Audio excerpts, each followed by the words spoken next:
I am a DJ, a music producer, artist. So I guess DJ is always in front of my name some kind of way. And in the military, I was a corpsman, a medic. My rank was HM3. I grew up on Long Island in a hamlet named Bayshore, out in Suffolk County, which is about 30 minutes outside of New York City. It was a quiet town, still is kind of a quiet town relative to New York. My parents moved there in the mid-60s, stayed married in that house for over 55, 56 years. I was easily influenced by my dad. He helped raise with my mother and my two brothers. And it was typical Caribbean, American family, trying to get ourselves acclimated into society as Americans. My dad was a merchant marine, so he traveled a lot. And he worked with the U.S. military as well, intensely, in the sense of shipping and transporting Army and the Marines in the Caribbean area. He did that for quite some time. That's how I learned about being out to sea. That's what gave me the urge to do or be in the Navy, because I wanted to be like him. So he would talk about being out to sea, going to different ports and things of that nature. And I always found it fascinating. He always had stories to tell. And he was a creative man, a man of integrity and ingenuity. It seemed like there was nothing that he couldn't solve. But at the same time, as I grew up and got older, I realized, no, that wasn't just me fascinated with your father. It was like, no, he really knew a lot of stuff. So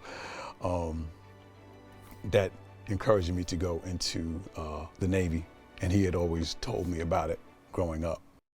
My mom was a nurse, and she encouraged me to be part of the medical field because it was a stable career. She was more than right. Because when I was on the road DJing and I had to get work, I always had my medical career to move back to. So it was a natural progression for me to be around doctors, being that my mom was a nurse. It just felt natural.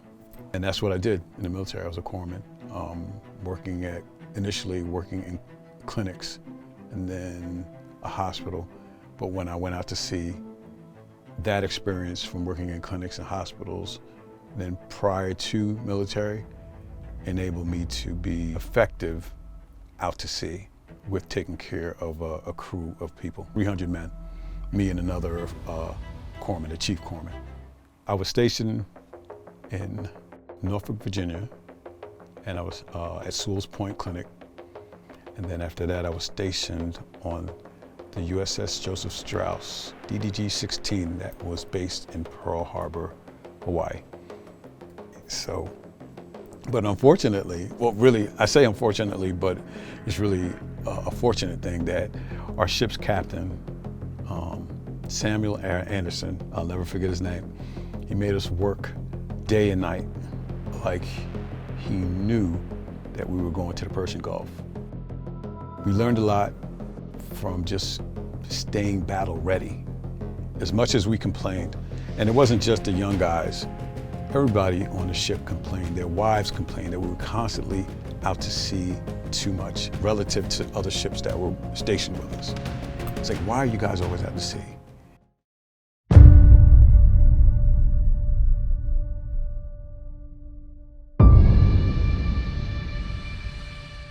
It was surreal.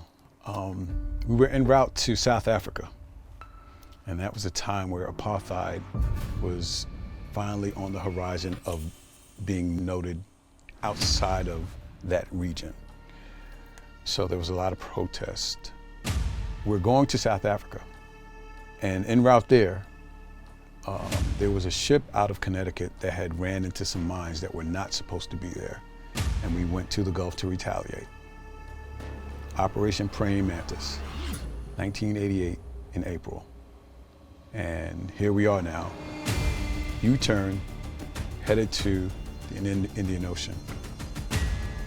And then it made sense why we had wrote and signed a will 4 or 5 months prior. Then it made sense. It's like, why are we doing this will? Why do we have to sign this? And a young guy, I'm like 19, 20. It's like, why am I signing a will? I'm nowhere near the day to die, right?